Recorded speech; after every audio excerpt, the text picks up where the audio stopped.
বাবা,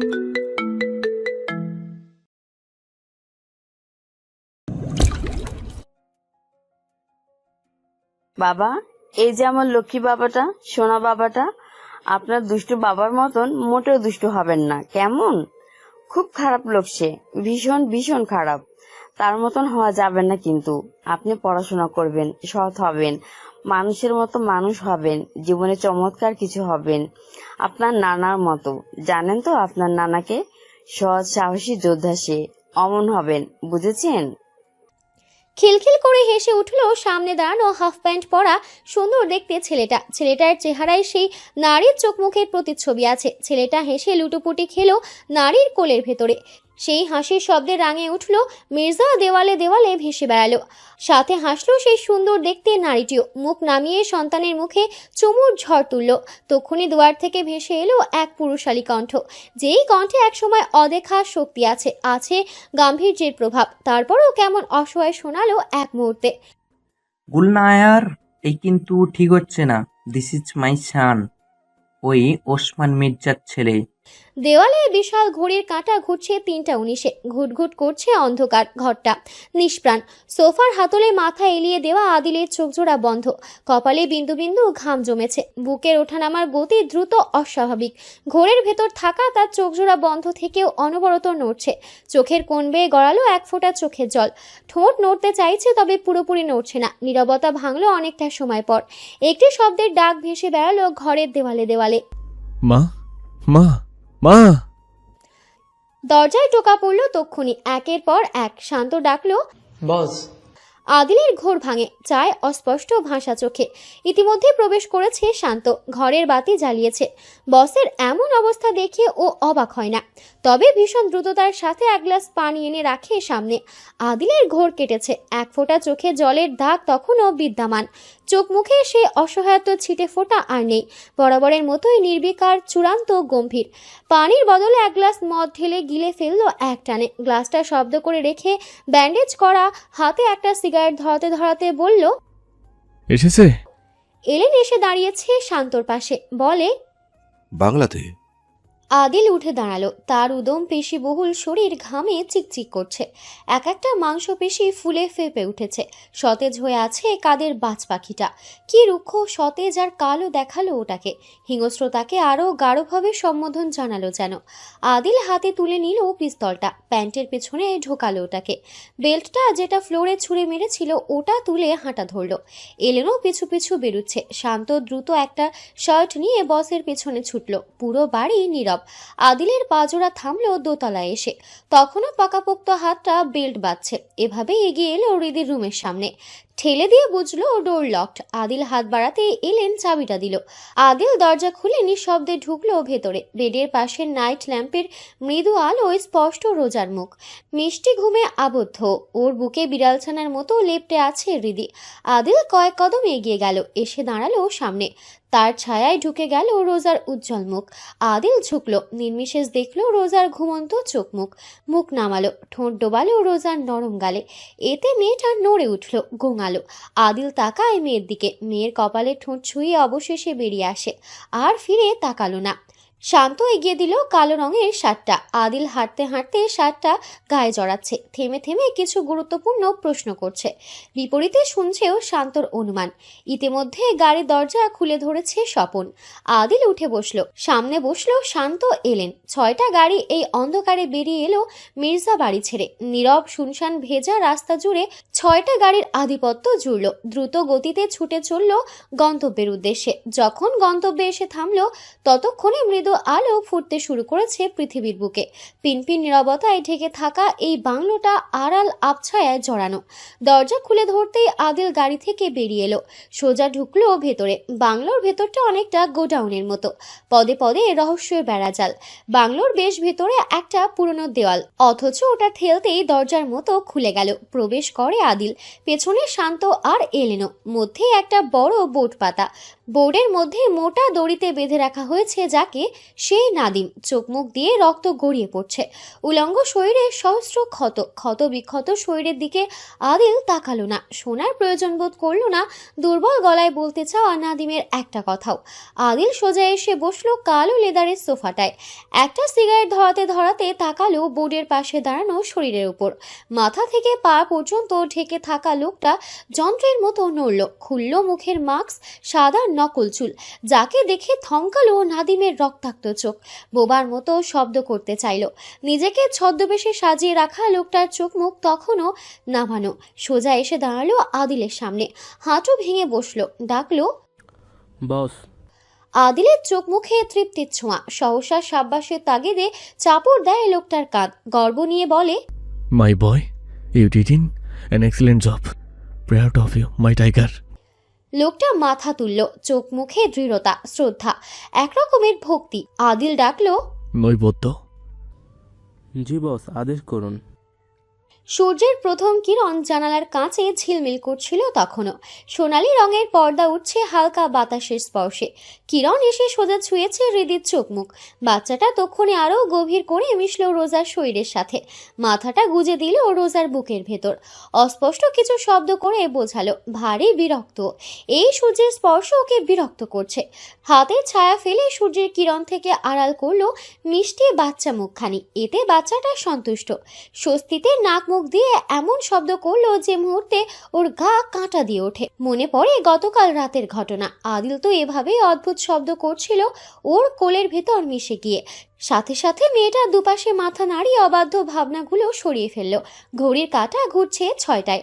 হৃদিকে আর ডাকতে ইচ্ছা করলো না রোজার। ওকে সাবধানে বুক থেকে সরিয়ে উঠতে চাইলেই হৃদির ঘুম ভেঙে যায়, ভাসা ভাসা ধূসর রঙা চোখে অসন্তুষ্টি। মম, রোজা মুখ নামিয়ে ঠোঁট ছোঁয়ায় কপালে। ঘুমাও তুমি মা, আমি উপর সময় হয়ে আসছি। হৃদি ঘুম ঘুম চোখে বোকার মতো হেসে রোজাকে আষ্টে পিষ্টে জড়িয়ে আওড়ায়, আমিও যাবো ওয়াশরুম। রোজা ওকে কোলে নিয়ে ওয়াশরুমে এলো। দুজন একসাথে দাঁত ব্রাশ করলো, হাত মুখ ধুলো। পরিশেষে হৃদিকে তৈরি করে নেমে এলো নিচে ব্রেকফাস্ট করতে। খেয়াল করলো বাড়িতে আদিল মির্জা নেই, নেই তার কাছের বডিগার্ডসও। অগত্যা ভীষণ আরামের সাথে হৃদিকে নিয়ে খেতে বসলো, নিজ হাতে খাইয়ে দিচ্ছিল। অমন সময় হৃদি খেতে খেতে ছোট ছোট চোখ করে আদুরে ভঙ্গিতে প্রশ্ন করলো, ড্যাড কোথায় মম? রোজার হাত থামলো, তাকালো মরিয়াম বেগমের দিকে। ভদ্রমহিলা খাবার পরিবেশন করতে ব্যস্ত, তাকালেনও না। রোজা কিভাবে জানবে না ওই জলদস্যুটা কোথায়? গতকাল ওকে কি জ্বালানোটাই না জ্বালিয়েছে, অথচ এসব তো আর বাচ্চাটাকে বোঝানো যাবে না। অগত্যা অসহায় লুকিয়ে বলল, কাজে বেরিয়েছে, দ্রুত ফিরবে। হৃদি উচ্ছ্বাস নিয়ে বলে, খেয়ে কল করো ড্যাডকে, আমরা কথা বলবো। রোজার মুখ কুঁচকে আসতে চাইলো, ও তো মোটেও কথা বলতে চায় না, একদমই না। অগত্যা মেয়েটাকে ভুলিয়ে ভালিয়ে রেখেছে সারাটা সকাল জুড়ে। দুপুরের দিকে একটা শপের ম্যানেজার এলো শপিং বুকলেট নিয়ে। রোজার ইচ্ছে করলো পুরো শপের জিনিসপত্র কিনে জলদস্যুর টাকার পাহাড় কমাতে, কিন্তু তা করতে ওর বিবেকে বাঁধলো, ও তো আর অমানবিক না। বিকেলে নরম আলো ধীরে ধীরে মিশছে মির্জা বাড়ির গায়ে। থোর তিতানের ঘেউ ঘেউ শব্দে পাখিরা দলবল বেঁধে উড়ে পালানোর শব্দ ভেসে বেড়াচ্ছে। ড্রাইভওয়ে রাস্তা দখল করে রেখেছে 6টা কালো রঙের গাড়ি, সবগুলো মাত্রই প্রবেশ করেছে। আদিল মাত্রই বেরিয়ে এসে দাঁড়িয়েছে বাড়ির সামনে। থোর তিতান তার দুই পাশে এসে দাঁড়িয়েছিল কিছুক্ষণ আগে, তবে এখন ছিটকে সরে গেছে। গার্ডেনার ইলিয়াস উদ্দিন চাচা ও যন্ত্রের মতো শ্বাস বন্ধ করে দাঁড়িয়ে আছেন। সবগুলো বডিগার্ড বাগান জুড়ে থমকে আছে, ওদের গলায় শ্বাস আটকে আছে। শান্ত হতবাক চোখে তাকিয়ে আছে আদিলের দিকে, যার গা বেয়ে জল গড়িয়ে পড়ছে। ওপর থেকে ফেলা পানি তখনও ঝর্ণার মতো আদিলের গায়ের ওপরেই পড়ছে। দোতলায় দাঁড়ানো রোজা থতমত খেলো। মরিয়ম বেগমের দুপা এমনভাবে কাঁপছে যে ভদ্রমহিলা হাঁটু গেড়ে বসে পড়েন। সকলের অমন হতভম্ব অবস্থা দেখে রোজা অনুশোচনায় ভুগল। মরিয়ম বেগম পানি নিয়ে এসেছিল বারান্দায় টবগুলোয় পানি দিতে। রোজা পাশে দাঁড়িয়ে দেখছিল, তখনই দেখতে পেল সারাদিন পরে আদিলকে ফিরতে দলবল নিয়ে। একদম হাতের নিচে থাকায় শয়তানে ধরল ওকে। অমনি মরিয়ম বেগমের হাত কাত করে সবটা পানি আদিলের ওপর ঢেলে দিয়েছে। আদিল তখন মাথা তুলে তাকিয়েছে দোতলায়। রোজার মুখে পড়েছে মিঠা রোদ্দুরের ঝলক, ঝলমল করছে। রোজা দুর্বল হেসে কোনো রকমের সাফাই গাওয়ার সুরে গলা উঁচিয়ে বলে, হাত ফসকে পড়ে। ও কথা শেষ করতে পারেনি, আদিল আদেশ ছড়ে শান্ত, স্যুট নিয়ে আয়। শান্ত তক্ষুনি ভেতরে প্রবেশ করলো ঝটপট। রোজা আটকে রাখা শ্বাস ফেলল, স্বস্তিতে চোখ বুজলো। যাক, কিছু বলেনি। জলদস্যুর অমন চেহারা দেখে ওর গলাটা শুকিয়ে মরুভূমিতে পরিণত হয়েছিল। দ্রুত সরে এলো ওখান থেকে। দেখলো না আদিলের বড় কদমে বাড়িতে ঢোকার দৃশ্য। রোজা এসে বসলো বিছানার এক কোণে। হৃদির কাপড় চোপড়গুলো ভাঁজ করতে শুরু করলো। মেয়েটা লিভিং রুমে কার্টুন দেখছে। কাপড় ভাঁজ করে রোজা নামবে, তখনই অল্প খোলা দরজাটা ভীষণ শব্দ করে মেলা হলো। ধরফড়িয়ে ওঠে রোজা। দরজার দিকে তাকাতেই ওর গলা শুকিয়ে আসে। আদিল ইতিমধ্যে দরজাটা লক করেছে। তার ভেজা চুলগুলো কপালে মিশে আছে। পেটানো শরীরে লেপ্টে আছে ভেজা শার্টটা, হাতে ছাই রঙের থ্রি পিস স্যুট। রোজা হতবিহ্বল ভঙ্গিতে বলে, কি করছেন? আদিল প্রত্যুত্তরে কিছু বলল না, তবে বাতাসের গতিতে এলো রোজার সামনে। এক হাতে সোজা সাপটা শার্ট খুলতে শুরু করলো। এতে বেচারি হতবিহ্বল। কথা নেই বার্তা নেই, এই লোক শুধু উলঙ্গ হতে চায় কেন? মাথাটা ঘুরিয়ে ও এলোমেলোভাবে আওড়ায়, আপনি পাগল? আপনার সমস্যাটা কি? আদিলের কাটকাট জবাব। আম চেঞ্জিং। কিং কর্তব্য বিমূঢ় রোজা বড় করে তাকাতেই আদিল পুনরায় বলে, ইন ফ্রন্ট অফ ইউ। সুযোগে আপনি ভালো মতন আপনার ভবিষ্যৎ দেখে নিতে পারেন, মিসেস আদিল। রোজা আতঙ্কে বাকরুদ্ধ। ও দ্রুত সরে যেতে চাইলেও পারল না। আদিল ওকে বিছানা আর দেওয়ালের সাথে এক কোণে কোণে আটকে রেখে ভেজা শার্ট খুলে ছুঁড়ে ফেলেছে কোথাও একটা।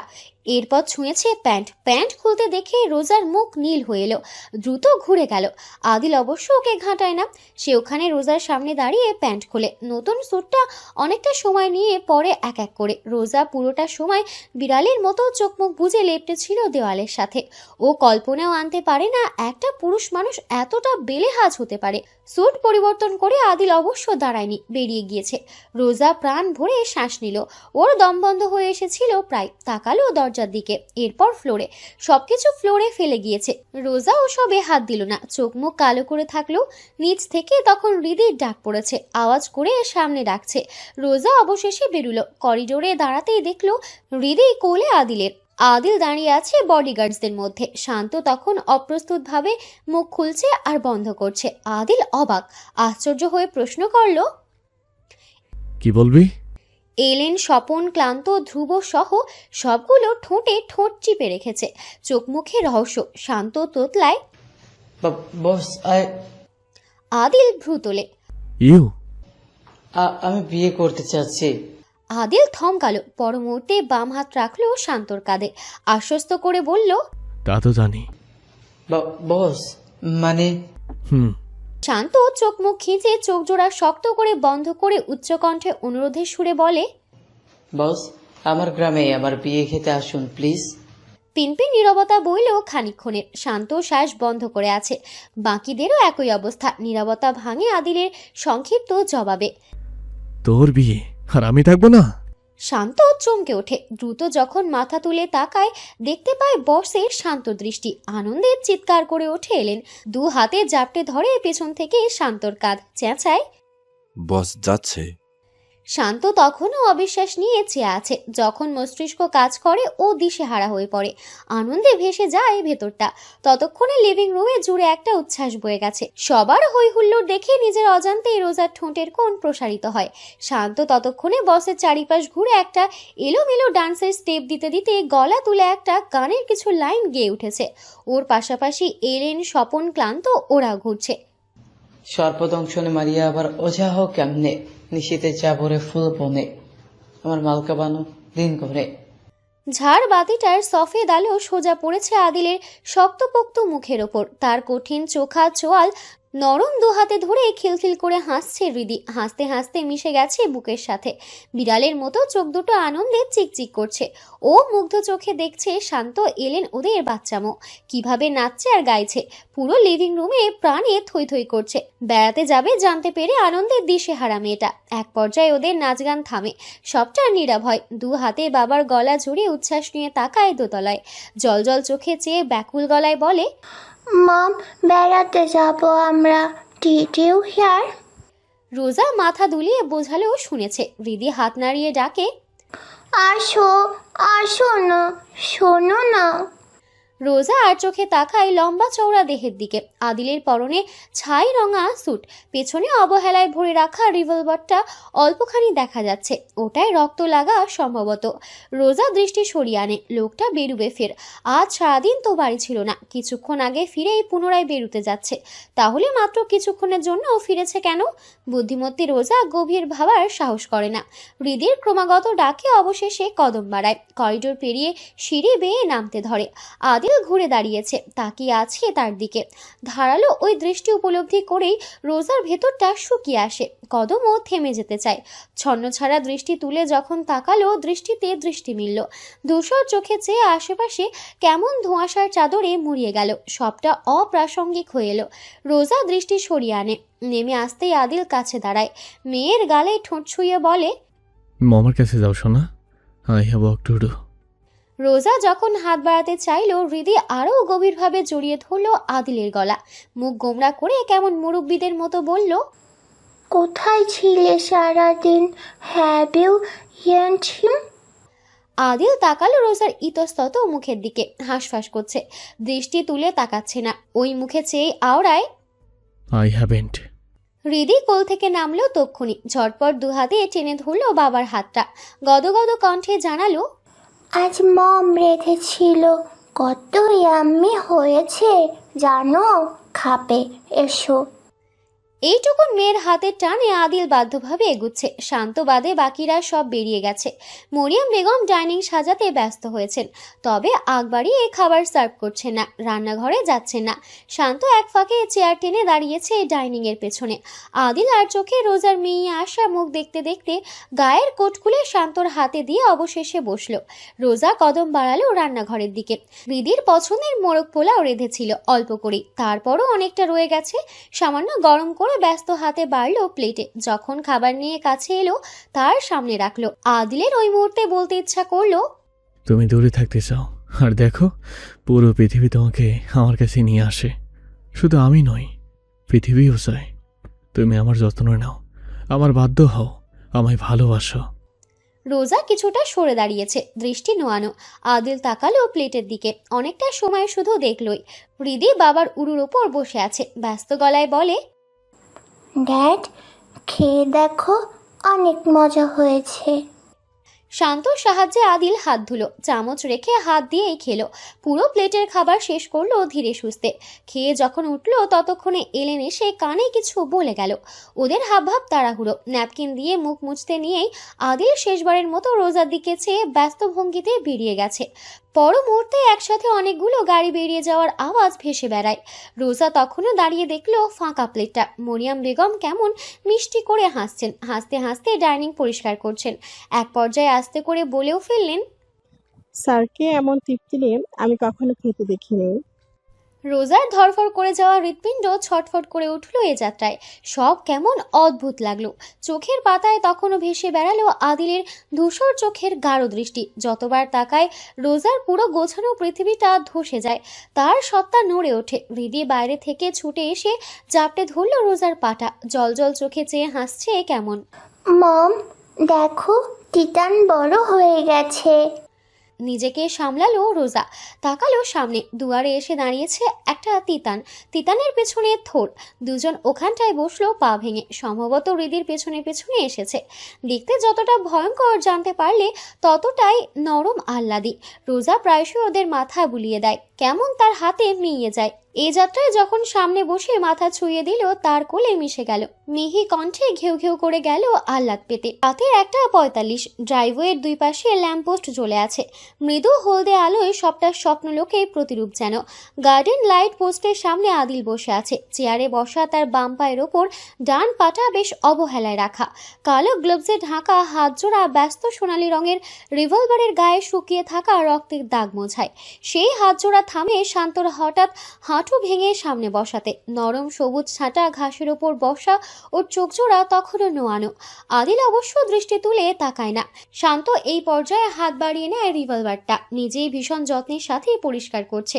লাল রক্ত উঠতে বেশ সময় নিচ্ছে। শুকিয়ে মিশে আছে যে রিভলভারের গায়ে। শুভ্র রঙা রুমালটা টকটকে লাল রঙে কি বিভৎস দৃশ্যে পরিণত হয়েছে। আদিল হাত বাড়াতে এলেন একটা সিগারেট পাঁচখায় খোদায় সোনালী রঙের লাইটার এগিয়ে দিল। সিগারেট ধরাতে নিয়ে আদিল থামলো, তাকালো বাড়ির দরজার দিকে। ক্লান্ত বসের দৃষ্টি পেয়ে তক্ষুনি বড় দরজাটা টেনে আটকে ফেললো। দৃষ্টি ফিরিয়ে নিয়ে আদিল দুহাতে ধরালো ট্রেজারার নামে সিগারেটটা। নাক মুখে মুঠো ভর্তি ধোঁয়া ছুটতে ছুটতে প্রশ্ন করলো, মেয়েটা তোর কাজিন? আদিলের পায়ের কাছে বসা শান্তর হাত জোড়া থামলো। জবাব দিতে মুখ খোলার আগে এলেন টিটকারির ভঙ্গিতে বলে ফেলল, খালাতো বোন বস, দুষ্টু বয় শান্ত, মনের সাথে লাইন না বেড়েছে। স্বপন বেশ আশ্চর্যের সাথে বলে, ও, লাইন মারার টাইম পেলো কখন? ধ্রুব হতবিহ্বল হয়ে বলে, সারা বছর থেকেছে তো এখানেই, বাড়ি ফিরেছে কয়বার। শান্ত কটমট করে ওদের দিকে এক পলক তাকিয়ে পুনরায় আদিলের দিকে তাকালো। আস্তে করে বলল, খালাতো বোন আমার অনেক ছোট, নাম ঝুমুর। শান্ত থামে, বাতাসের মতো ফিসফিস করে বলে, ওকে আমি ভালোবাসি, ভীষণ ভালোবাসি। ও আমার এমন এক ঘোষণা আমি দিয়ে এসেছি পুরো গ্রাম জুড়ে। কেমন ডেসপারেট আমি বোঝা যাচ্ছে। এলেন ফিক করে হেসে ফেললো। পালাক্রমে হাসলো বাকিরাও। আদিলের ধূসর চোখ জোড়াও হাসে সামান্য। উঠতে নিয়ে বলে, ব্যাংকে টাকা দিয়েছি, আজ রাতেই চলে যা। আরও টাকা লাগলে জানাস আমাকে, আরও টাকা লাগলে জানাস আমাকে। শান্ত দ্রুত চেপে ধরে আদিলের উড়ু, উঠতে দেয় না। আদিল অগত্যা বসে ফের জিজ্ঞেস করে ভারী গলায়, কিছু বলবি? শান্ত ইতস্তত করে অবশেষে মিনমিনে গলায় বলে, আমি আপনাকে ছাড়া যাচ্ছি না বস, পরে যদি আপনি না যান। চারিপাশটা কেমন থমথমে হয়ে এলো। শান্ত সহ বাকিরাও শ্বাস আটকে দৃষ্টি নুইয়ে রাখলো। কিছুক্ষণ আগের হাসি ঠাট্টার শব্দ আর নেই। পিনপিন নীরবতা বইল চারিপাশ জুড়ে। আদিল দীর্ঘশ্বাস ফেললো, বলল, বলতেছি তো যাব। শান্ত অনুরোধ করলো, একসাথে যাই বস, প্লিজ প্লিজ বস। তক্ষুনি অদূর থেকে ক্লান্ত শব্দ করলো। দরজাটা খোলা হচ্ছে। শান্ত আর চোখে চেয়ে চাপা গলায় জানায়, ম্যাডাম আসছেন। আদিল নড়ে না, তৎক্ষণাৎ ফিরে তাকায়ও না। আলগোছে সিগারেটটা ফেলে দেয় শুধু। শুনুন। রিভলভারটা আদিলের আঙুলের ফাঁকে ঘুরছিল তখন। ডাক শুনে যাত্রায় হাত থামে। সে ফিরে তাকায়। রোজা নরম গতিতে হেঁটে আসছে তার দিকে। পরনে একটা সিল্কের পাতলা নাইট গাউন, ফর্সা মসৃণ শরীরে মিশে আছে। ওপরে একটা চাদর জড়িয়ে রেখেছে। যখন হাঁটে গাউনটাকে চমৎকারভাবে দোলে। চুলগুলো বিনুনিতে বাধ্যভাবে বাঁধা হলেও সামনের গুলো চোখ মুখের খুব কাছে উঠছে। রোজা আস্তে করে ওইগুলোকে কানে গুজে নিচ্ছে। কথা ছিল। ইতিমধ্যে শান্ত এলেন। ওরা কিছুটা দূরে সরে গিয়ে ঘুরে দাঁড়িয়েছে। আদিল এক ধানে আপাদমস্তক রোজাকে খুঁটিয়ে খুঁটিয়ে দেখে। রোজা হাঁসফাঁস লাজ বাড়িয়ে অবশেষে গম্ভীর মুখে বলে, শুনছি।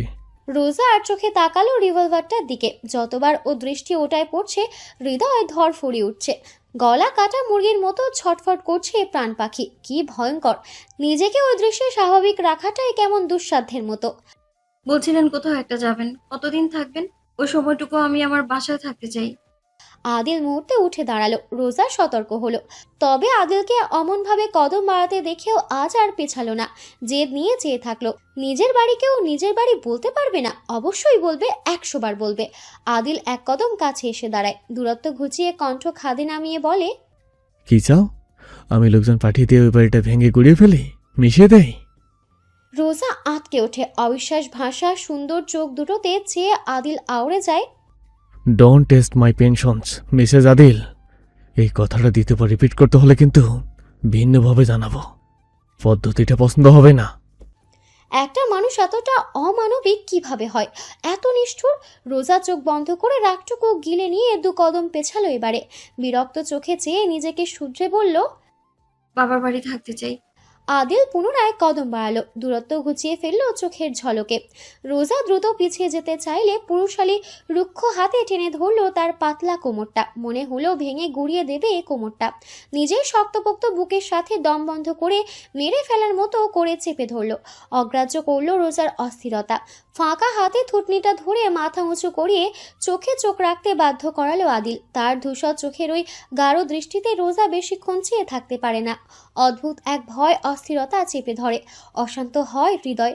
দৃষ্টি ফিরিয়ে আনতেই আদিলের আদেশ পড়ে, তাকাও, আমার চোখে তাকাও। রোজা রোজা তাকায় না। ছাড়া পেতে ছটফট করে ওঠে। পর মুহূর্তে থুতনিতে আদিলের হাতে দৃঢ়তায় চোখ ভিজে ওঠে ওর। ছলছল চোখে যখন তাকায় ততক্ষণে আদিল অধৈর্য হয়ে পড়ে। মাথাটা নুইয়ে রোজার মুখের কাছে এনেছে, নাকে নাক স্পর্শ করে। ইঞ্চিখানেক মাথা বাড়াতেই ঠোঁটে ঠোঁট ছোবে। তার ফেলা ঘন ঘন তপ্ত শ্বাস পড়ে রোজার ঠোঁটের ওপর। আমি যেখানে যাব তুমিও সেখানেই যাবে। আমি এই মুহূর্তে মারা গেলে তোমাকে সাথে নিয়ে মরবো, ছাড়বো না। আমার থেকে এই জন্মে তোমার নিস্তার নেই। বাহু ডোরে আটকে থাকা রোজার শরীরটা কেঁপে ওঠে ঠকঠক করে, ধরফর করে হৃৎপিণ্ড। কেমন এক বিস্তৃত তীক্ষ্ণতম অনুভূতিতে ভেসে চোখজোড়া বন্ধ করে রাখে শব্দ করে। নিভু গলায় আউড়ে বসে, কেন করেন এমন?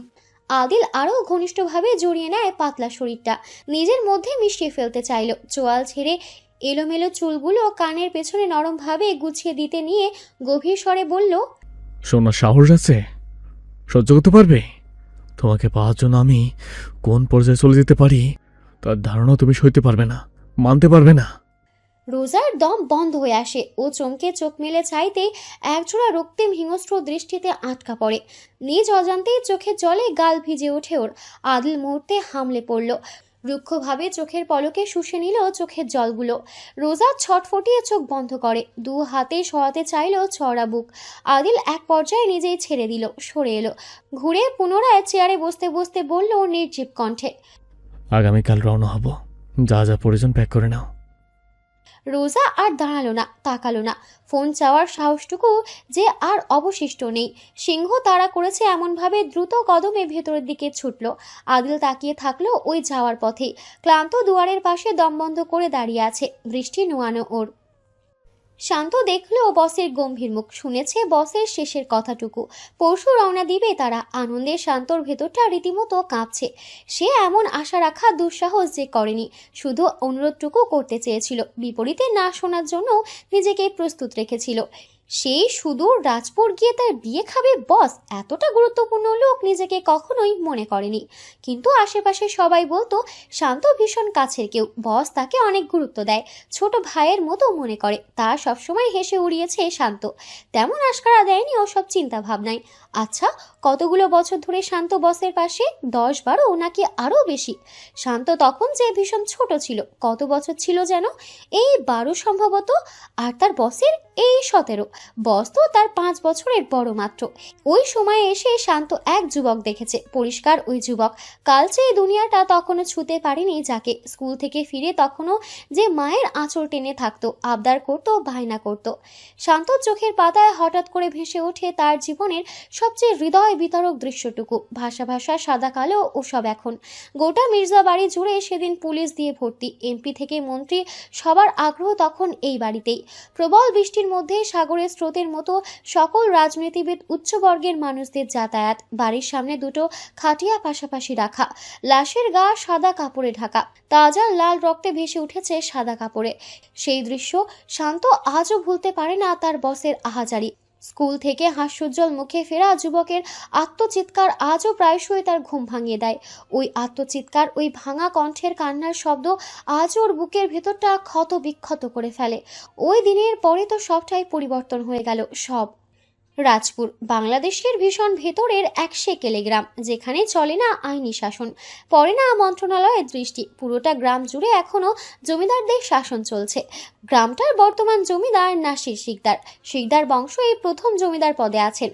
তার কারণও আছে, তারা জন্মগত শাসক নয়, কোনো দাপুটে খানদান নয়, বরং ছোট ভাইয়ের একমাত্র ছেলের দাপুটে তারা আজ এই অবস্থানে আছেন। এই গ্রামে সেই বিশাল হাসপাতাল, স্কুল, কলেজ আছে, সব এই শহরের নামকরা শিল্পপতি করে দেওয়া। এখনকার সব পরিষ্কার ইট পাথরের রাস্তাও তার করে দেওয়া। সেই লোকের হয়েই তো কাজ করে তার ভাইপো শান্ত শিকদার, বডিগার্ড, যে কাছের বডিগার্ড। সেই থেকেই গ্রামে এখন শিকদারদের শাসন। একরকমের মান্যগণ্য করা হয় তাদের। গ্রামের সবকিছুতেই তাদের মতামত আবশ্যক। নর্থ নদীর গা ঘেঁষে দাঁড়ানো জমিদার বাড়িটাই শিকদারদের। তারা 4 ভাই 4 বোন, বোনেদের সব বিবাহিত। আশেপাশে তাদের শ্বশুর বাড়ি। তারা 4 ভাই এই বিশাল 4তলা পুরনো আমলের বাড়িটাতেই থাকেন। আজ বাড়ি জুড়ে এক ধরনের অস্থিরতা লক্ষ্য করা যাচ্ছে। চাপা গুঞ্জন বেড়ে যাচ্ছে দিনের আলো বাড়ার সাথে সাথে। জব্বার শিকদার বড় ভাইদের টেনে নিয়ে 2 দফায় আলাপে বসেছেন। তাদের এমন চাপা আলাপের মধ্যে হাজির হলেন বাহাদুর হাওলাদার। ভদ্রলোক সকাল থেকে শিকদার বাড়িতে এই নিয়ে 4 বার এলেন। প্রত্যেকবার ফিরে গেছেন শিকদারদের না পেয়ে। এবারে পেয়ে উচ্ছ্বাসে ফেটে পড়লেন। দ্রুত এগিয়ে এসে বসলেন পাশের ফাঁকা চেয়ারটায়। শান্ত নাকি আইতেছে? ওর সাথে নাকি ওই প্রভাবশালী লোকও আইব? হাসা নাকি?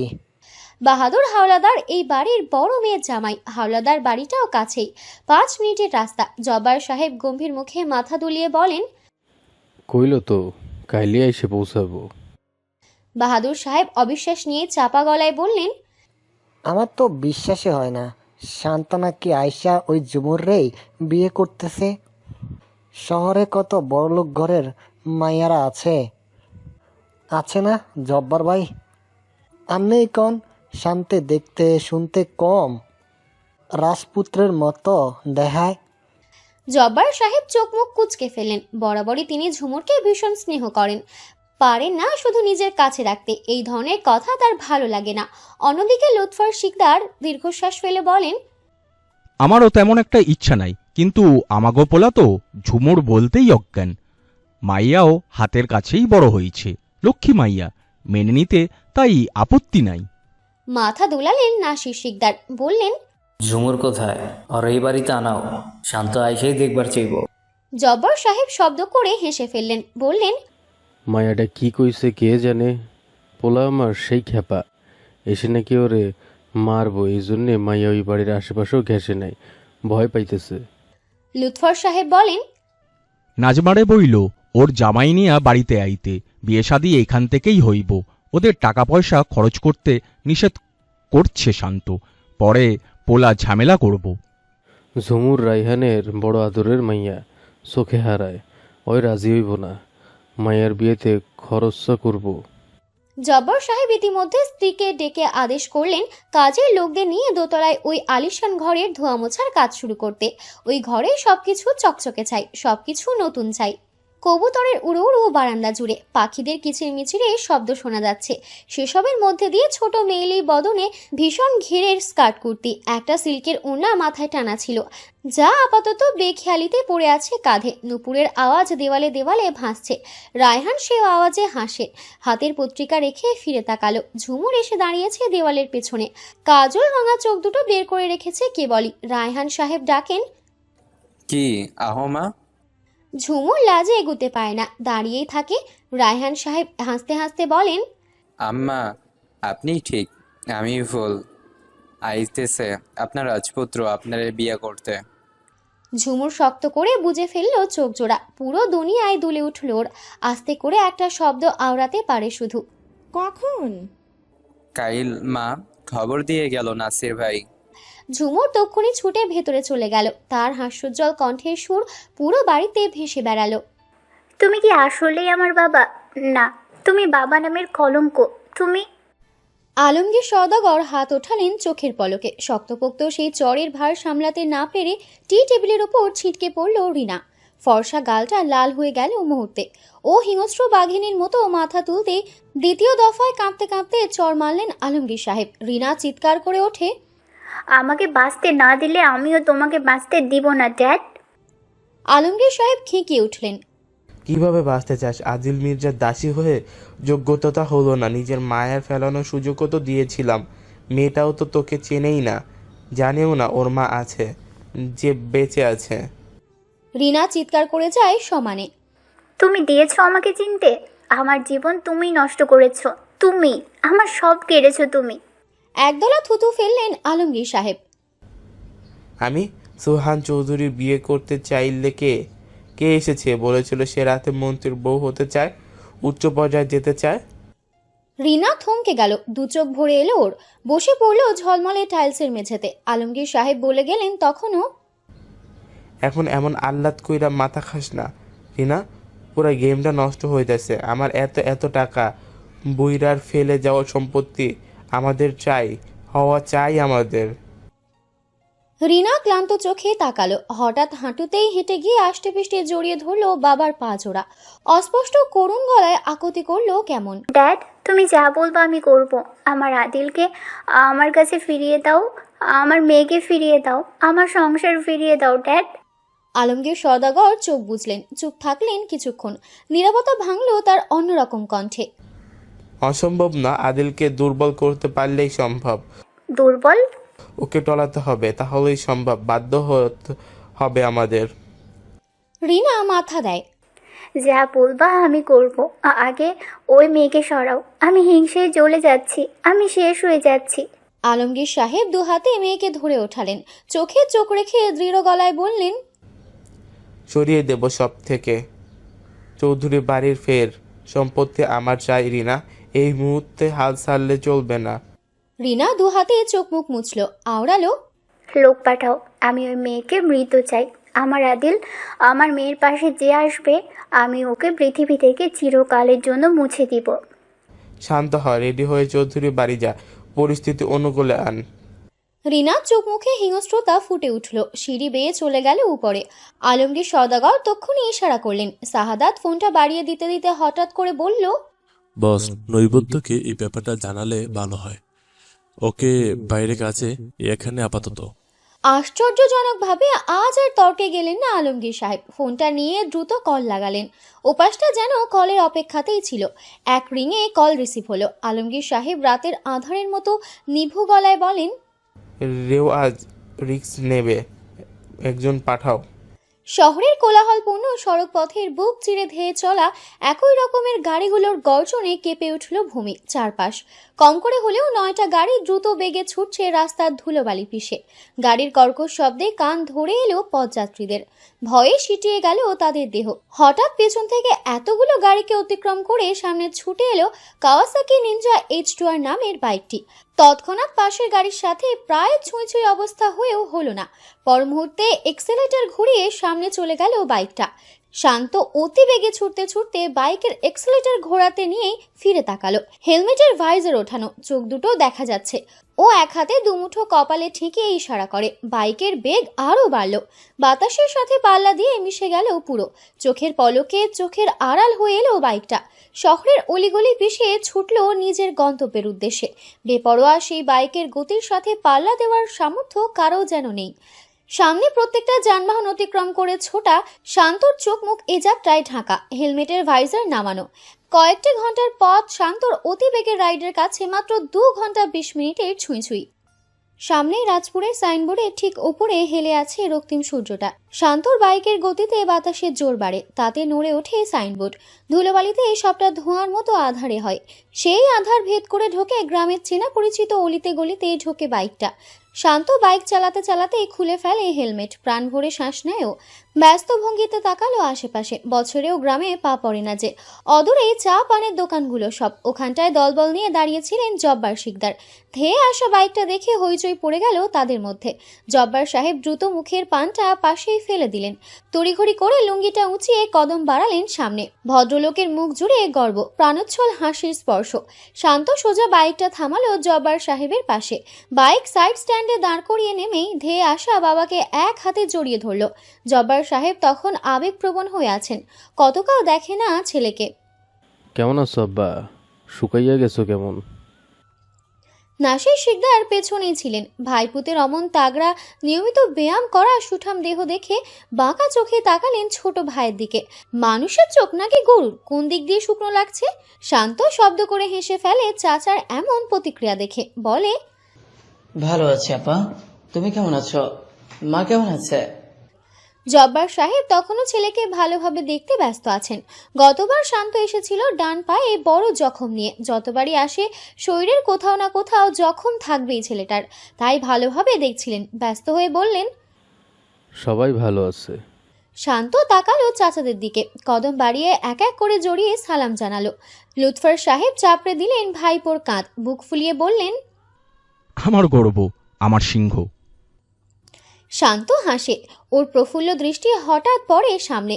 মুখটা চুপসে যায় অমনি। বাবা চাচাদের সাঙ্গপাঙ্গদের হাতে ক্যাটক্যাটে গাঁদা ফুলের মালা। বিহব্বল হয়ে প্রশ্ন করে, এসব কার জন্য? নাসির সাহেব প্রসন্ন হয়ে বললেন, কার জন্য আবার? বসের জন্য। ও হ্যাঁ, কিরে ভাবছেন বস কই? বলতে বলতে তারা সবাই ঘাড় বেঁকিয়ে আশেপাশে তাকালেন। শান্ত কিছুক্ষণ থম মেরে রইল। আশ্চর্য চোখে দেখলো বাবা চাচাদের ভীষণ আকুল চোখ মুখ। ভাগ্যিস ও আগে এসে গেছে, না হলে এই রাজপুরের মাটিও রক্তে ভাসিয়ে দিত আদিল মির্জা। সর্বনাশ। শান্ত হাঁসফাঁস করে আদেশ করলো ছেলেপুলেদের উদ্দেশ্যে, এইগুলারে দ্রুত নদীতে ভাসা, চোখের সামনে থেকে সরা। জব্বার সাহেব আশ্চর্য হয়ে প্রশ্ন করেন, কেন আব্বা? আপ্যায়নের জন্য আনাইছি তাজা ফুল, দেখো না চকচক করতেছে। তোমার দাদি তো বাড়িতে প্লেট সাজাইয়া আমগো বংশের নিয়ম ধরাইয়া প্লেটে শরবত মিষ্টি ফু। শান্ত হৃদয় থমকে যায়। ধরফড়িয়ে তাকিয়ে আর্তনাদ করে উঠল, আব্বা। লুৎফর সাহেব দ্রুত বলেন, কিরে এইগুলো কি বস রাখবেন? খুশি হইবেন না? আর তার লইকাই তো এত আয়োজন।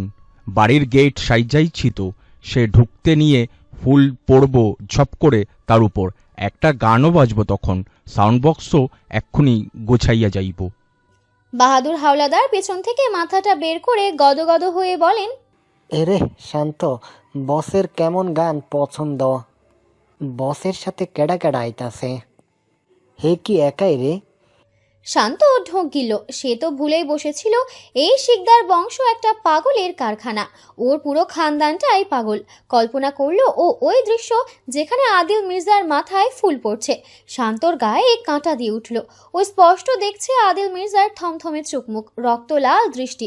রিভলভার বের করে সোজা 10-12টা গুলি ছুটছে। শান্ত দ্রুত বড় চাচাকে বলে, চাচা, কিচ্ছু করা লাগবে না, বাসে চলো। ফুলটুল, বংশ প্লেট ওসব সরাও, সব কিছু থাকা চাই স্বাভাবিক। লুৎফর সাহেব সংকোচ করলেন, এমন বড় একজন মানুষ আইব এই ফেথুমে, আপ্যায়ন করমু না? কেমন দেখায়? উনি আমাদের অকৃতজ্ঞ ভাবব না? শান্ত দীর্ঘশ্বাস ফেলল। বাবা চাচাদের বোঝানোর সুরে বলল, ভাববে না চাচা, ভাববে না, সব স্বাভাবিক চাই, যেমন রোজ থাকে। ঘন্টা খানিকের মাথায় পৌঁছে যাবে বস। চলো বাড়ি চলো, দেখি সব ঠিকঠাক আছে কিনা, কথাও আছে অনেক। বাহাদুর সাহেব মুখ গোমরা করলেন, পানসে গলায় বললেন, ঠিকঠাক থাকবো না কেন? কত আলোচনা করা হয়েছে জানোস? শান্ত ভেতরে দীর্ঘশ্বাস ফেলল। এমন আলোচনা না করাই উত্তম। ওকে ওপরে পাঠানোর ওই আলোচনা বিষ হয়ে গলায় ঠেকল। নিঘাত পাশে এলেন স্বপন। ওরা থাকলে বোধহয় হাসতে হাসতে মরেই যেত। আল্লাহ ওকে বাঁচিয়ে দিয়েছে এ যাত্রায়। আজ আগে আগে এসেছিল বলে একসাথে এলে কি অঘটনই না ঘটত। শিকদার বাড়ি ঘিরে বসেছে আগ্রহী গ্রামবাসীরা, তাদের উৎসুক দৃষ্টি ভেতরে। গ্রাম জুড়ে একটাই চর্চা তখনও ভেসে বেড়াচ্ছিল। শিকদার বাড়ির কাঁচা মাটির উঠোন জুড়ে কবুতরের হাঁটাহাঁটি, পাখিদের উড়োউড়ি। দুপুরের সময় মস্ত বড় উঠানে এসে থামলো রবিউল। কবুতরগুলো উড়ে পালালো। অনেকটা পথ দৌড়ে এসেছে বেচারা, এখনো জোরে জোরে শ্বাস নিচ্ছে। এই বাড়ির বিধ্বস্ত কাজের লোকও বাড়ির আনাচে কানাচে ভেসে বেড়ালো ওর উচ্ছ্বাস নিয়ে চিৎকার করে বলা কথাটুকু। ভাইজান আয়া পড়ছে। বারান্দায় ছুটে এসে পৌঁছানো ঝুমুরের শরীরটা সঙ্গে সঙ্গে দোতলার পিলারের আড়ালে থাকলো। বাতাসে দুলল ওর স্কার্ট, মাথায় ওড়নাটা খসে পড়ে গেল। নিজেকে আরও লুকিয়ে রাখলো কেমন, মিশে দাঁড়ালো পিলারের সাথে। বুকের ওঠানামার গতি বেশ দ্রুত। মাথাটা বাড়িয়ে আড়ে আড়ে তাকালো। ক্রমান্বয়ে শব্দ করছে ওর হৃৎপিণ্ড। ওর এমন অবস্থা দেখে হেসে ফেলল এই বাড়ির মেয়েরা। সত্যি ঠোঁট টিপে কাঁধে কাঁধ ছুঁয়ে আওড়ালো, এখন থেকে ডাকবো নাকি ভাবি? ঝুমুরের লজ্জা পারল, আকাঙ্ক্ষা আকাশ ছুল। চোখ মুখ বুঝে রাখলো শক্ত করে, জবাব দিতে পারল না ও। তখনই নিচ থেকে ভেসে এলো কান্নার শব্দ। খালা কাঁদছেন, তার মানে ঝুমুর তৃষ্ণার্ত পাখিদের মতো আকুল দৃষ্টিতে তাকালো নিচে। সবার সামনেই সদর দরজার কাছে দাঁড়ানো লম্বা চওড়া সুদর্শন পুরুষটিকে পলকহীন চোখে দেখলো। চোখ জোড়া ভিজে এলো ওর তৎক্ষণাৎ, গাল জোড়া ভেসে গেল ও জলে। ইতিমধ্যে বাড়ির সবগুলো মেয়ে দৌড়ে নামছে নিচের উদ্দেশ্যে। ওদের চেঁচামেচিতে প্রাণ ফিরে পেল যেন বাড়িটা। অথচ ঝুমুরের পা জোড়া নড়ল না, চোখের পলকও পড়ল না। হঠাৎ শান্ত মাথা তুলে তাকাতেই ও সরে গেল। কান্না করতে করতে নিঃশব্দে হাসলো। অনেকটা সময় পরে যখন মাথাটা অল্প বাড়িয়ে শুধু কাজল রাঙা চোখ বের করে তাকালো, অমনি একজনা দৃঢ় রাগ ঢাক ব্যতীত গভীর চোখে দৃষ্টিতে দৃষ্টি মিলে গেল। শ্বাস গলায় আটকে গেল ঝুমুরের। মুহূর্তে চোখ জোড়া বুঝে ফেললো। মাথাটা দ্রুত গতিতে সরিয়ে এনে মেশালো পিলারের সাথে। আয়েশা বেগম কেঁদে কেঁদে অস্থির হয়ে আছেন। ছেলেকে দুহাতে জড়িয়ে রেখেছেন শক্ত করে। শান্ত চটপট মায়ের কপালে ঠোঁট ছুঁয়েছে, মাথা বুলিয়ে বেশ অনেক কিছু বলে শান্ত করতে চাচ্ছে। ওর চোখ মুখ জুড়ে প্রশান্তি। জব্বার সাহেব আস্তে করে বললেন, এ যাত্রায় হইল তো, এইবার থামো, পোলাডারে ঢুকবার দাও। ব্যস্তভাবে আঁচলে চোখ মুখ মুছে হাসেন আয়েশা বেগম। ছেলেকে নিয়ে কদম বাড়াতে বাড়াতে চারিপাশে চেয়ে বলেন, ঝুমুর কই? সুপ্তি হেসে দোতলার ইশারা করে বলে, লুকিয়ে আছে ওই যে। হেসে অসহায়ভাবে মাথা নাড়ালো ভদ্রমহিলা, আওড়ালো, মায়াটা এত লাজুক। শান্ত আর তাকালো না, সোজা ঢুকলো ভেতরে। ব্যস্ত কদমে এসে দাঁড়ালো বসার ঘরে। কাঠের সোফায় বসে আছেন জাহানারা বেগম। বয়সটা এখন আর ধরা বাঁধা নেই, তবে সম্ভবত 70 ছুঁয়েছে। কোমর বেঁকে গেছে, দাঁড়াতে বেশ হিমশিম খেতে হচ্ছে, তবে একটা লাঠির সাহায্যে এখনো বেশ নিজে নিজে চলতে পারেন। এতদিন পর নাতিকে দেখতেই তার চোখ জোড়া সামান্য ভেসে আসে। হাত দুটো মিলতেই শান্ত পাশে বসে জড়িয়ে ধরল দাদিকে। ইতিমধ্যে বসবার ঘর জুড়ে এই বাড়ির প্রত্যেকটি সদস্য উপস্থিত, এমনকি শান্তর ফুফু ফুফা সহ ফুফাতো ভাই বোনেরাও। সামনেই নাসির সিকদার বসেছেন, পাশে জব্বার সিকদার, লুৎফর সাহেব আর রেদওয়ান সাহেব। আয়েশা বেগম টি টেবিলের ওপরে রাখেন ট্রেটা। শান্ত শরবতের গ্লাসটা তুলে নিল, এক টানে শেষ করে অবশেষে তাকালো বাবা চাচাদের দিকে। নাসির সাহেব ফিসফিসিয়ে বলেন, 3 তলা পুরোটা ফাঁকা করাইছি, পরিষ্কার করাইছি, সব নতুন। আরে বাপজান, তোর বসের সাথে আর কে আইতাছে বাচ্চাটা? শান্ত ভীষণ গম্ভীর মুখেই বলে, বস, ম্যাডাম আর প্রিন্সেস আসছেন, আর বডি। জব্বার সাহেব আশ্চর্য হয়ে গেলেন। ম্যাডাম? শান্ত আস্তে করে বলে, বস বিয়ে করেছেন। নাসির সাহেব মাথা দোলালেন, চেয়ে থাকলেন। শান্ত বলে গেল, এখানে সবাই উপস্থিত আছে, আমি স্পষ্ট করে বলে দিচ্ছি, নিজেদের সীমার মধ্যে থাকার চেষ্টা করা হয় যেন। 3 তলায় যাওয়া নিষিদ্ধ ততদিন যতদিন আমার বস এই বাড়িতে আছে। নাসির সাহেব দ্রুত মাথা দোলালেন। ব্যাপারটা কতটুকু গুরুত্বপূর্ণ তিনি বুঝতে পারছেন না।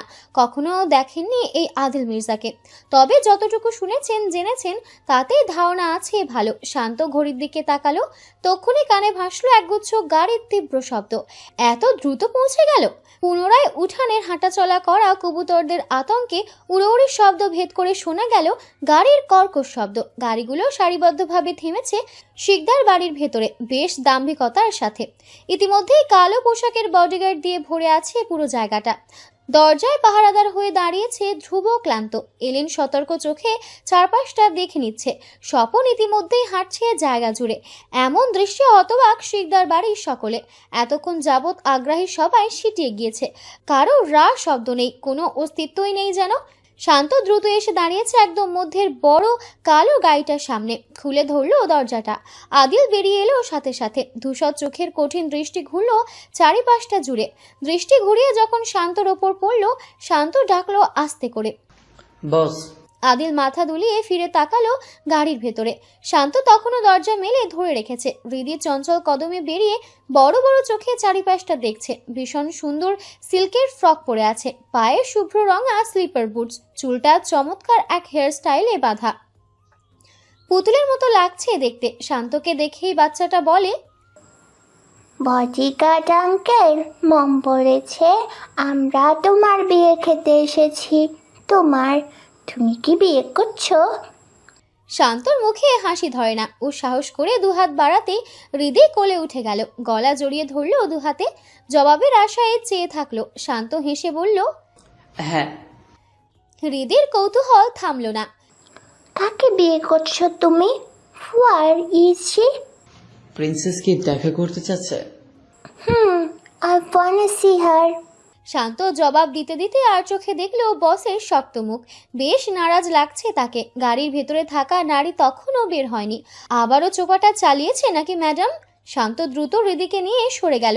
অদূরের দুয়ারে এতগুলো মানুষ দেখে হৃদি আগ্রহ হয়ে প্রশ্ন করেই গেল, ওরা কারা বডিগার্ড আঙ্কেল? শান্ত তাকালো। সবাই ফ্যালফ্যাল দৃষ্টিতে এগিয়ে চেয়ে আছে। হাসলো। হৃদির নাক ছুঁয়ে বলল, দে আর মাই ফ্যামিলি। রোজা উপর পাশ দিয়ে বেরোতে চেয়ে অনুভব করলো বাইরে থেকে দরজার ওপাশটা আটকে রাখা। আদিল যেখানে দাঁড়িয়ে আছে ওখানটা দিয়ে বেরোতে হবে, অথচ লোকটা সরছে না, দাঁড়িয়ে আছে কেমন। ওভাবে দরজা আটকে থাকলেও কিভাবে বেরোবে? তক্ষুনি আদিলের থমথমে কণ্ঠের আদেশ পড়ে। বেরোনো হচ্ছে না কেন? রোজা অবশেষে কাছে এলো এক পাশ দিয়ে। আওড়ায়, সরুন। আদিল নামমাত্র স্বরে। রোজা আর তর্কে যায় না। ও লক্ষ্য করেছে আজ লোকটার অদ্ভুত কীর্তিকলাপ। ঠিক কেন এমন করছে এখনো ধরতে পারেনি, একটা আন্দাজ অবশ্য করতে পারছে। রোজা বেরিয়ে আসতে বেশ সাবলীলভাবে ওর কোমরটা এক হাতে জড়িয়ে ধরলো আদিল। শাড়ি পরায় উন্মুক্ত কোমর ধরতে বরং সুবিধাই হলো, অথচ ছুঁয়ে আদিলের চোয়াল শক্ত হলো। রোজার কোমর ছোঁয়া হাতটা কেমন থমকে গেল। রোজাও হতবিহ্বল, চোখ মুখ সাবলীল রেখেই আশেপাশে চেয়ে আঁচলের নিচে দিয়ে কোমর ছোঁয়া পুরুষালী হাতটা আলতোভাবে সরাতে চাইল। আদিল তখনও হতবিহ্বল, কণ্ঠ নামিয়ে জিজ্ঞেস করে, কোমরে এটা কি? রোজা শক্ত করে চোখ বুজে নেয় নিজেকে। ও মনে মনে 101টা গালি দেয়। কি দরকার ছিল শাড়ি পরার, এত সুন্দর করে তৈরি হওয়ার? আর কেনই বা বেলি চেইন পরতে গেল?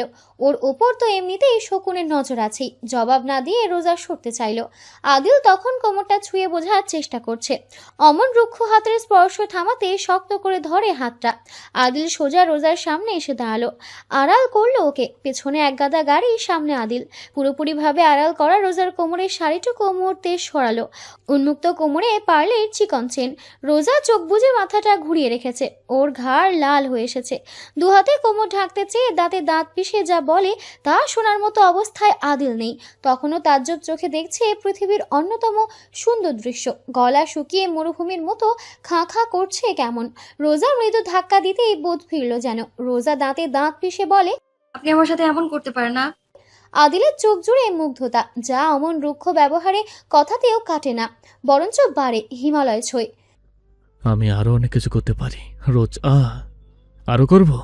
রাগে রোজার ঠোঁট কাঁপে। দু হাতে চওড়া বুক সরাতে চেয়ে বলে, আমি ফিরে যাব, সরুন। কোথায়? রোজা চোখ রাঙালো। অবশ্যই আমার বাড়িতে। আঙুলে আংটি শোভা পাওয়া হাতটা নিজের হাতের মুঠোয় নেয় আদিল। পুরো ঠোঁট ছোঁয়ায় আংটি পরিহিত আঙুলের ভাঁজে ভাঁজে।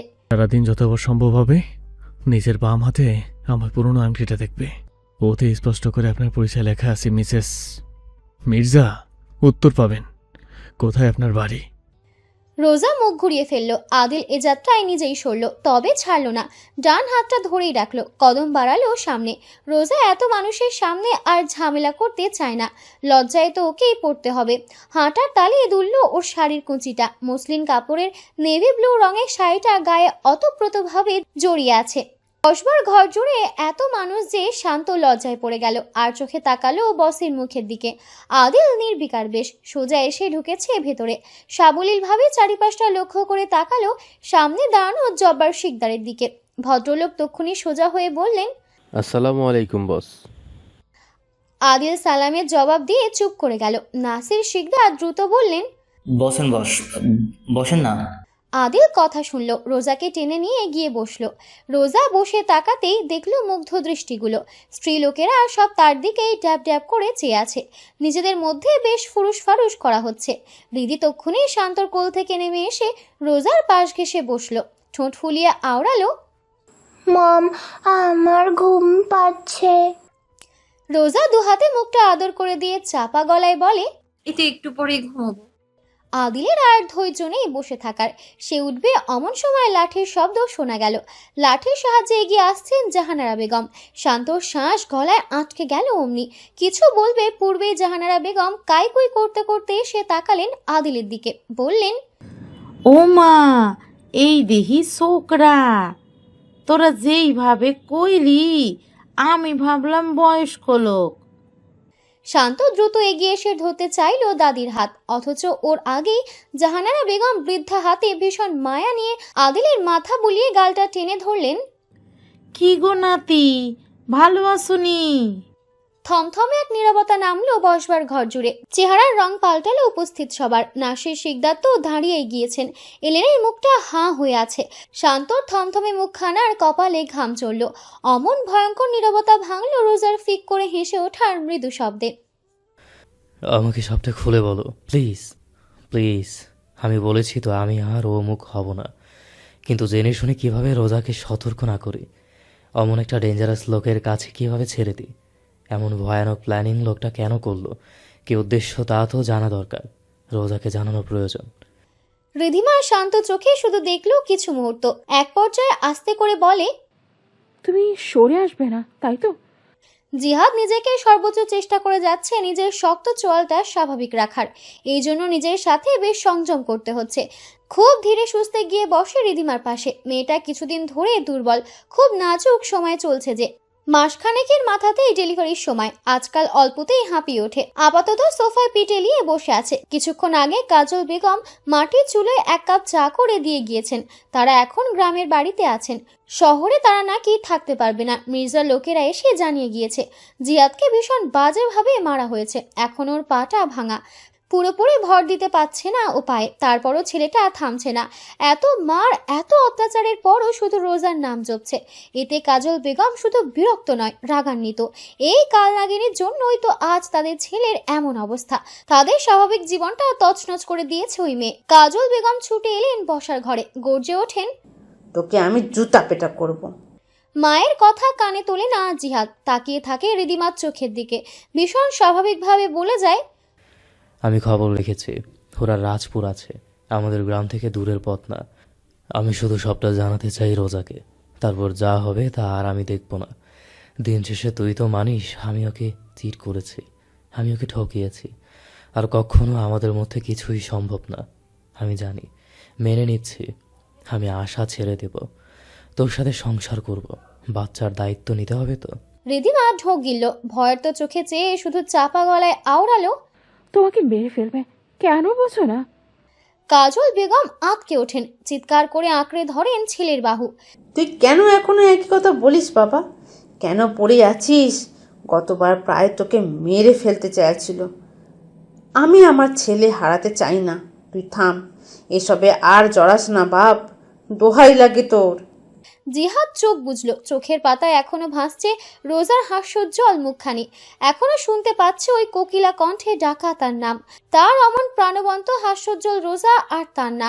এটা কিভাবে মানবে জিহাদ, কিভাবে সহ্য করবে? বুকের ভেতরটা যে পুড়ে যাচ্ছে, বেশি উঠছে সবটা। কাতর কণ্ঠে শুধু বলে গেল, প্লিজ বল, যা জানিস সব বল। রিধিমা চোখ ঘোরালো, তাকালো অদূরে। পিনপিন নীরবতা বয়ে গেল অনেকটা সময় জুড়ে, তা ভাঙলো ওর ফ্যাকাশে কণ্ঠের সুরে, তুমি এখনো বেঁচে আছো, শ্বাস নিচ্ছ কেন জানো? জিহাদ চমকে ওঠে, উত্তরের আশায় নেই রিধিমা, নিজেই জবাবে বলে, রোজার জন্য। ওই লোক রিধিমার চোখ বুঝলো, আওড়ালো, সে পারলে হয়তোবা রোজাকে ছুঁয়ে যাওয়া বাতাসকেও পিষিয়ে ফেলে। রিধিমা চোখ তুলে তাকালো, অনুনয় সুরে বলল, খুব ডেঞ্জারাস মানুষ ওরা, খুব ডেঞ্জারাস এই আদিল মির্জা। এত চাল, এত কাহিনী উনি করেছে, এই পর্যায়ে এসেছে শুধুমাত্র যেন রোজা স্বেচ্ছায় সরে যায়। বোঝো এর মানে? বোঝো তুমি? তারপরও বাচ্চামো করে যাচ্ছ, তারপরও। জিহাদ অনেকটা সময় থমকে থাকলো, এক পর্যায়ে আলগোছে উঠে চলে গেল। দীর্ঘশ্বাস ফেললো রিধিমা, চোখ বুজে মাথাটা এলিয়ে দিল সোফায়। ওর চোখে যে এখনো ভাসে সেই রাতের দৃশ্য, সেই অন্ধকারে থামা বিশাল গাড়িটা, গাড়ি থেকে ভেসে আসা ওই রাজকীয় কণ্ঠের কথাগুলো আজ ওর অস্তিত্ব নাড়িয়ে দেয়। If I used, I could sit his thought. The nerve he has drank to be in my beloved's present. এখনো পৃথিবীর বুকে শ্বাস নিতে পারছে, এটাই ওর সৌভাগ্য। সামলে না রাখতে পারলে ওকে জবাই করব। রিধিমা চোখ মেলে হাহাকার করে ওঠে। আর কিভাবে বোঝাবে মানুষটাকে, আর কি করবে ও? আদিল মির্জার অমন থমথমে মুখ দেখে শান্তর গলার ভেতরটা শুকনো মরুভূমির মতো হয়ে এলো। ভেতরের সব বডিগার্ডগুলোর মুখের রক্ত সরে গিয়েছে। এলেন লুকিয়ে কনুই দিয়ে গুঁতো মারল শান্তর কোমরে। শান্ত এতে নড়ে চড়ে ওঠে, মরতে বসা রোগীর মতো বড় করে শ্বাস টেনে নেয়। পর মুহূর্তে দ্রুত কদম বাড়িয়ে জাহানারা বেগমকে সরিয়ে আনতে চায়। ও সময় এক মেয়েলি কণ্ঠের হাসির ধ্বনিতে থমথমে ভাবটা নিভে গেল, যেভাবে আগুনে জল পড়ে ধপ করে নেভে। সকলের চোরা চাহিনি গিয়ে পড়ল রোজার উপরে। স্বয়ং আদিল মির্জারও মুখে হাত দিয়ে হাসছে, চোখের কোণ ভিজে আছে। শান্তর থমকানো শ্বাস প্রশ্বাসও এতে স্বাভাবিক হয়। কিছু একটা আন্দাজ করে চট করে পুনরায় তাকালো আদিলের মুখের দিকে। দীর্ঘ বছর পরে কাছে থাকায় আগাগোড়া না হলেও অনেকটাই চেনা আছে আদিলকে। সবসময়ের এমন গোমরা মুখে ক্রোধ সন্তুষ্টি বুঝে নিতে পারে এক পলকেই। এবারেও পারল। অবশেষে আর কদম বাড়ালো না, উচ্চারণ করলো না একটি শব্দ। জাহানারা বেগমের হাতটা তক্ষুনি আদিলের টান টান ছাঁটা শক্ত গালে। বৃদ্ধা ফের দুটো টান মেরে এবারে তাকালেন ফিক করে হাসা রোজার দিকেই। আদিলের পাশেই তো বসেছে। পর মুহূর্তে রোজার হাসিটা ধপ করে নিভে গেল জাহানারা বেগমের কথাতে। এই নাকি আমগো নাদবো? জাহানারা বেগম শান্তর দিকে তাকিয়ে জানতে চাইছেন। শান্ত আর চোখে আদিলের চোখ মুখের দিকে তাকিয়ে রোবটের মতো মাথা দোলালো। জাহানারা বেগম আদিলকে এড়িয়ে খপ করে ধরেন রোজার সুন্দর হাত জোড়া। ওকে টেনে উঠিয়ে এনে বসালো নিজের পাশে। এখন বৃদ্ধা মধ্যে, আর তার দুই পাশে আদিল আর রোজা। রোজার অমন সুন্দর তবে থমকানো মুখটা দু হাতে ধরে টেনে জাহানারা বেগম প্রসন্ন হয়ে বলেন, মেলা সুন্দরী আছো তুমি নাদবো, চোখ সরানো যায় না এমন সুন্দর। নাতির আমার চোখ আসে, মাশাল্লাহ কি সুন্দর চোখ মুখ গায়ের রং। তো একটু বেশি শুকনা তুমি, এত শুকনা হইলে চলে? বলতে বলতে তিনি একটু মাথা ফিরিয়ে তাকালেন আদিলের নিত্যদিনের ব্যায়াম করা শক্তপোক্ত সুবিশাল দেহের দিকে। বসেও যার বাহুর শার্ট ছিঁড়ে মাংসপেশি বেরিয়ে যাওয়ার মতন অবস্থা। শান্ত শ্বাস পুনরায় গলায় আটকালো ও ভয়ার্ত চোখে চেয়ে আছে। ঠোঁট নাড়ল নাসির শিকদারের। কিছু বলতে গিয়েও চুপসে যাচ্ছেন। জাহানারা বেগম ফের রোজার দিকে তাকিয়ে বলে যাচ্ছেন অনবরত, হ্যালো বন্ধুরা, পরবর্তী পার্ট খুব তাড়াতাড়ি আসবে, তো সবাই অপেক্ষায় থাকো। আর চ্যানেলটি যারা এখনো সাবস্ক্রাইব করোনি তারা পরবর্তী পার্ট দেখার জন্য চ্যানেলটি সাবস্ক্রাইব করে রেখো। ধন্যবাদ সবাইকে, আমাদের সাথেই থেকো।